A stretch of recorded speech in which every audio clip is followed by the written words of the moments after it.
Pernahkah engkau merasa begitu kecewa dengan kehidupan yang sedang engkau jalani? Menyesali terlahir bukan sebagai orang lain yang engkau anggap hidupnya lebih senang dan lebih bahagia dari hidupmu sendiri. Bertanya-tanya, mengapa Allah meletakkanmu dalam kehidupan yang begitu sulit? Tenang kawan, engkau tak sendirian. Ada jutaan manusia yang merasakan hal yang sama. Itu sungguh manusiawi. Kita semua pasti punya kekecewaan dalam hidup kita masing-masing. Ada saja masalah atau musibah yang membuat kita merasa hidup ini begitu kejam. Dulu, aku pun begitu. Sering aku bertanya-tanya, mengapa kehidupan terasa begitu kejam? Mengapa semua impian dan harapanku direnggut dari hidupku? Mengapa sepertinya setiap orang menjalani kehidupan yang baik-baik saja? Sementara, hidupku selalu tak henti dirundung masalah serta musibah yang datang silih berganti. Kehilangan harapan dalam hidup. Kehilangan sesuatu yang kita cintai. Merasa iri dengan kehidupan orang lain yang terlihat bahagia. Dan juga tak pernah lepas dari masalah pelik yang terus datang menghantam. Membuat kita merasa kecewa dengan kehidupan yang kita miliki. Bukan seperti ini kehidupan yang dulu aku impi-impikan. Kita lantas berpikir, adakah orang yang hidupnya lebih malang dari diri kita ingin rasanya mencurahkan segala unek-unek yang ada dalam hati. Ingin juga menyandarkan punggung yang terasa lelah ini kepada seseorang yang mampu membantu kita menahan beratnya semua beban hidup.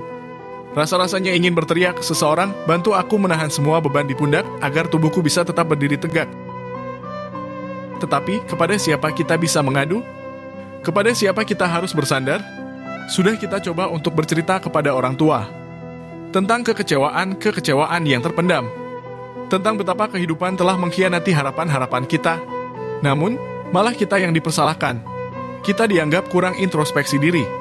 Kita diminta lebih bisa bersikap dewasa dalam menjalani hidup. Kata mereka, beginilah hidup anakku. Engkau harus belajar menerima manis pahitnya kehidupan. Karena begitulah yang orang-orang dewasa lakukan. Jika benar begini rasanya dewasa, aku berharap aku tak pernah menjadi dewasa. Mungkin begitu bisikan frustasi dalam dada kita kala itu. Tetapi hidup punya aturannya sendiri. Tak seorang pun bisa menjadi anak-anak selamanya. Kita tak bisa selalu berlindung di balik tubuh perkasa ayah dan ibu kita yang makin lama terlihat makin rentah. Cepat atau lambat, kita harus belajar berdiri dengan kedua kaki kita. Belajar menghadapi masalah-masalah hidup yang dulunya sungguh tak pernah terpikirkan begitu pahit dan kejam. Lalu, kita coba berpaling pada sahabat. Orang yang begitu dekat dengan kita. Seperti saudara yang terlahir dari rahim yang berbeda. Susah dan senang kita pernah lalui bersama. Berharap ia bisa menunjukkan jalan keluar dari semua masalah hidup yang semakin membuat kita depresi. Bantu aku sahabat. Berbagai keluh kesah kita muntahkan kepadanya.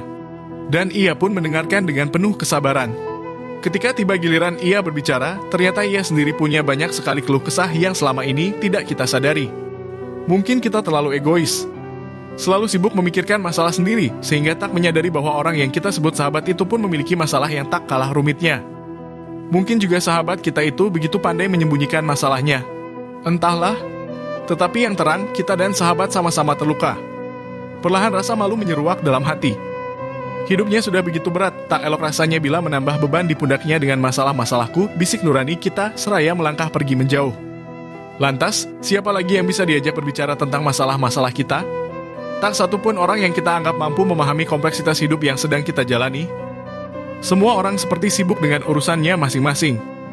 Beberapa orang memang datang untuk bertanya tentang masalah-masalah yang sedang kita hadapi. Namun, kebanyakan bertanya hanya karena merasa penasaran.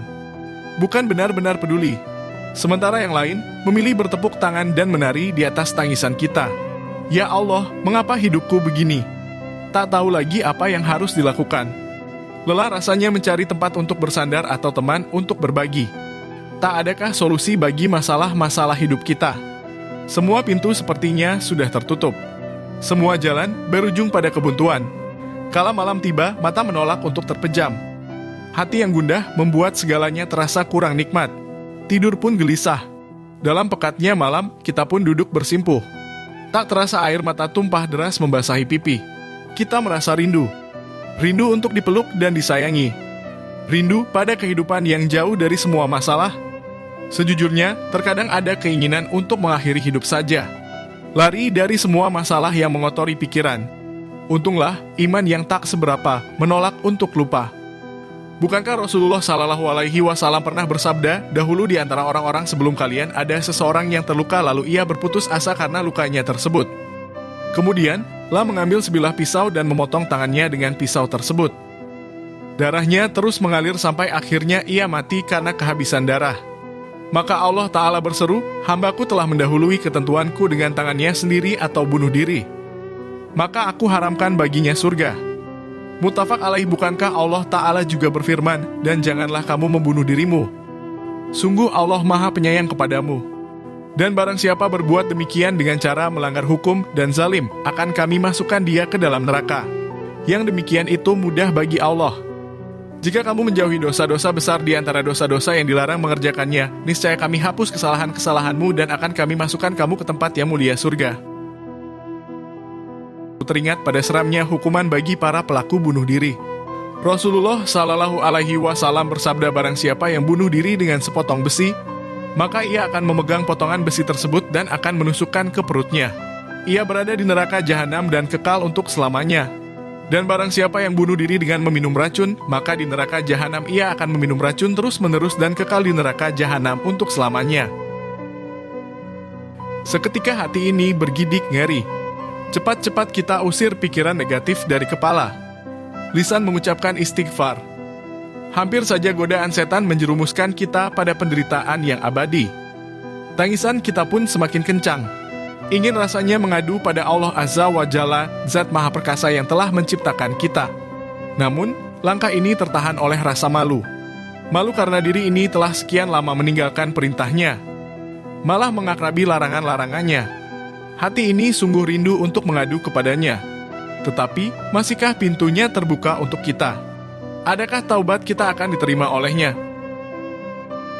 Demikianlah yang dapat saya sampaikan. Semoga video ini dapat bermanfaat untuk kita semua. Jika ada yang baik itu datang dari Allah, dan jika ada yang buruk itu datang dari diri saya pribadi. Mohon maaf atas kehilafan tutur kata dan perbuatan. Semoga Allah membimbing kita semua ke jalan yang benar.